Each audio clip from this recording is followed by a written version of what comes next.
All right, if you have your Bibles, let's go ahead and open them up to the book of Genesis chapter 9. Genesis chapter 9.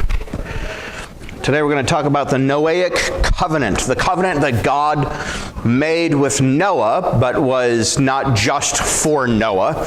It was for Noah, Noah's family, and then all of the people that came after. But it was also not just for the people, but it was a covenant or a kind of a contract, a formal agreement God made between himself and all of creation. Right? So it's not just people that are in view in the Noahic covenant, but it's all of animal life and all of that as well. We'll get more into the details of that as we go. So Genesis chapter 9 is where we're going to be, and our big idea, our main idea that we're going to be focusing on this morning is that after the flood, many things changed, but God remained a faithfully stable foundation for life. So there are all kinds of changes that were instituted by God for all of creation, humanity, the animals, all of that. All sorts of changes were put in place, as we will see as we go through the text. But in the middle of all of those changes, we are reminded that God is a firm foundation, that God himself, by his nature, by his character, is unchanging. He is the same yesterday, today, and forever, as it says elsewhere in the scriptures. So that's when you are in the middle of things going differently, when you are in the middle of experiencing change in your life, it's important to remember that God is the same, and he is always reliable. He is always who he has been, who he is, and who he will be. He is the same. He is stable. He is a foundation, and he is reliable.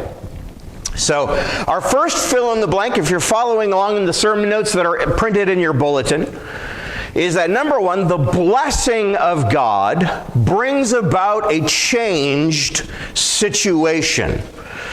So this is, as we go through the text, we're going to find God pronouncing a blessing. I think of this as God's blessing 2.0. Because when God created the world, he pronounced a blessing over all of the things that he had made. Remember, he says to the animals, he says to Adam and to Eve, be fruitful, multiply, fill the earth, all of that. And the blessing of God is about flourishing. It is about the creation acting in the way that God intends the creation to be. And so now that we're on the other side of the cataclysmic judgment of God using the flood, we have blessing 2.0. And the blessing that God pronounces is going to result in a changed situation. So a couple of things get shuffled here, if you will. So we're going to start with Genesis chapter 9, and we're going to read verses 1 through 7.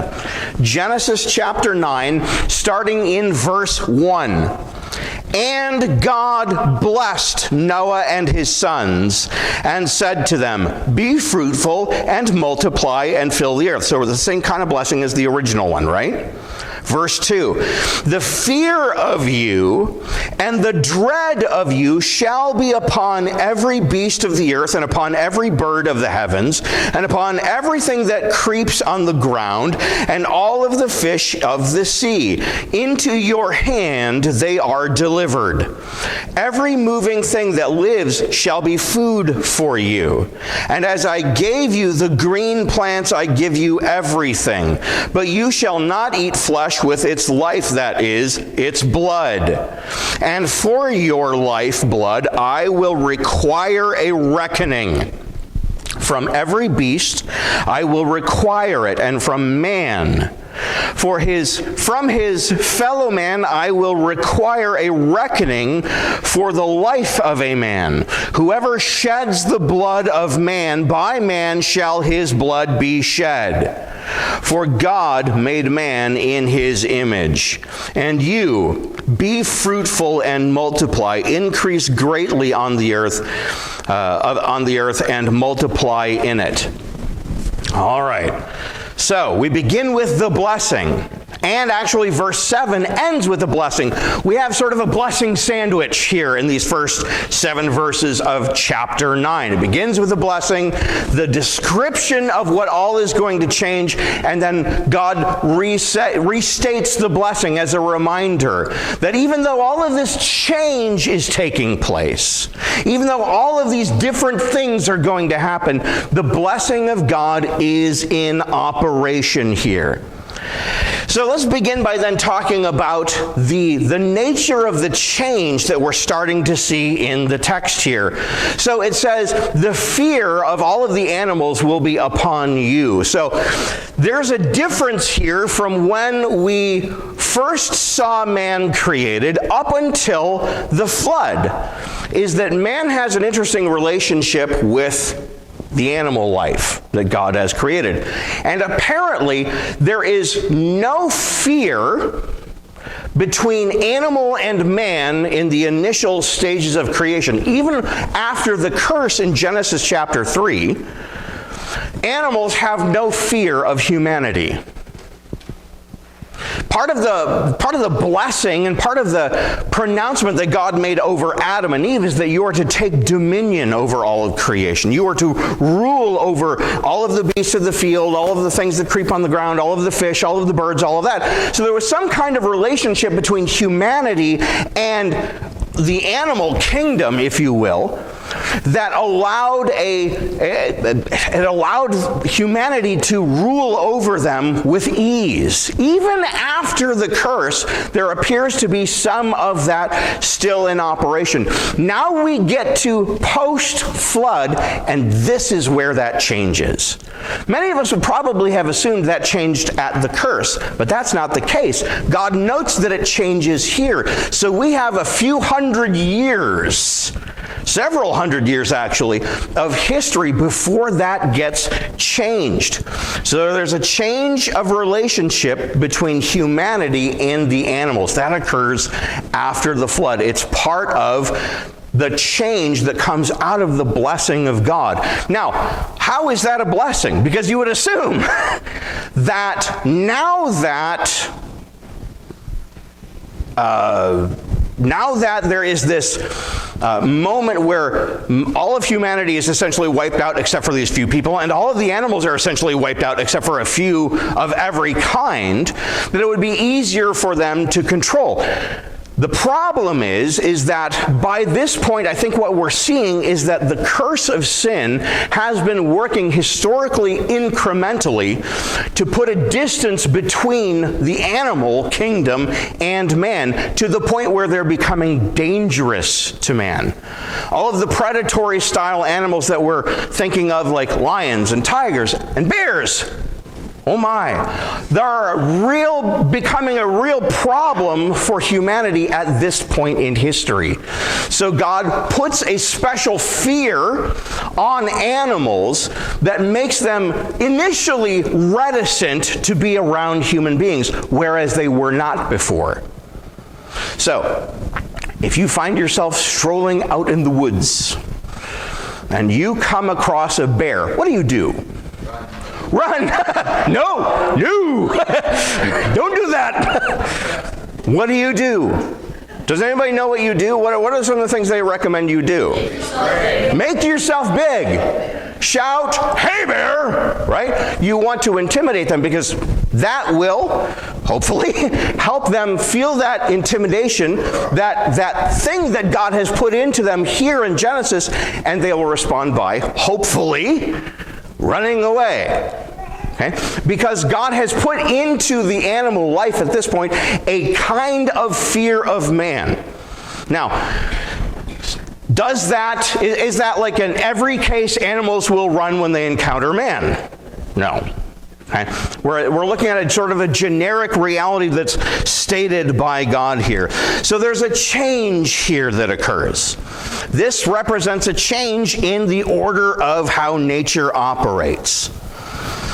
And then here's another part of that change. God says every living thing will be food for you.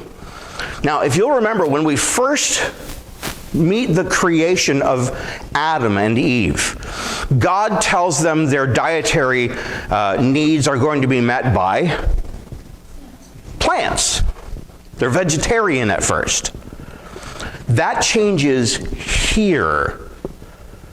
Well, it either changes here or is finally permitted here. We're not exactly clear on which. That may have been part of what God was so upset about in the running up to the flood, is that because of the way he says it here is that you can eat animal protein now. That's, the modern translation of that, I guess you would say. You can have the animal protein now, but you can't eat it with the blood in it, right? Get the blood out of it. You don't want that. So there's a change in diet, which now includes meat.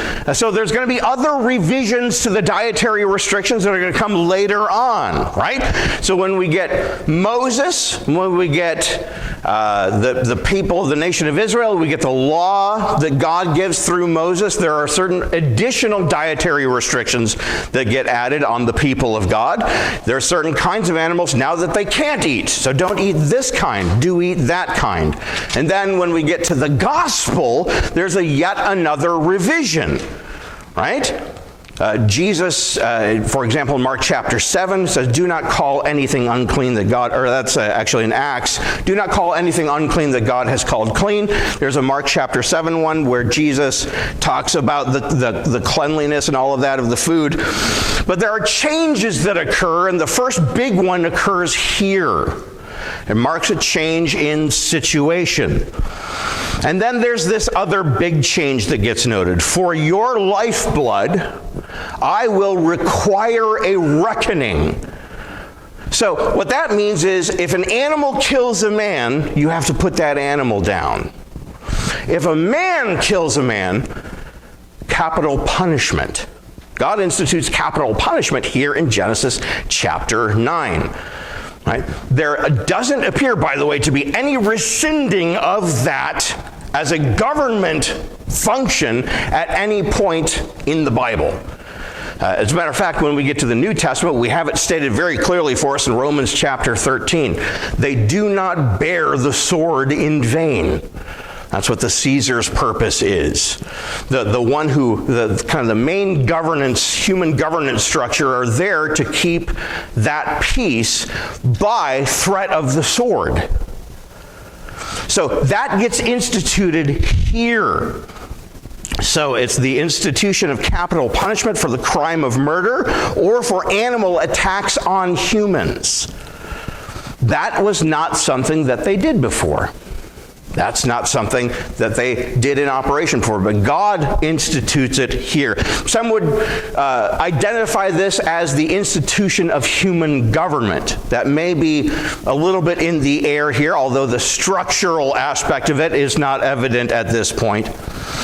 But one of the key things that the human government is for the dispensing of justice. That's why God institutes human government, for the dispensing of justice. There's lots of other things that the government takes upon itself that it shouldn't,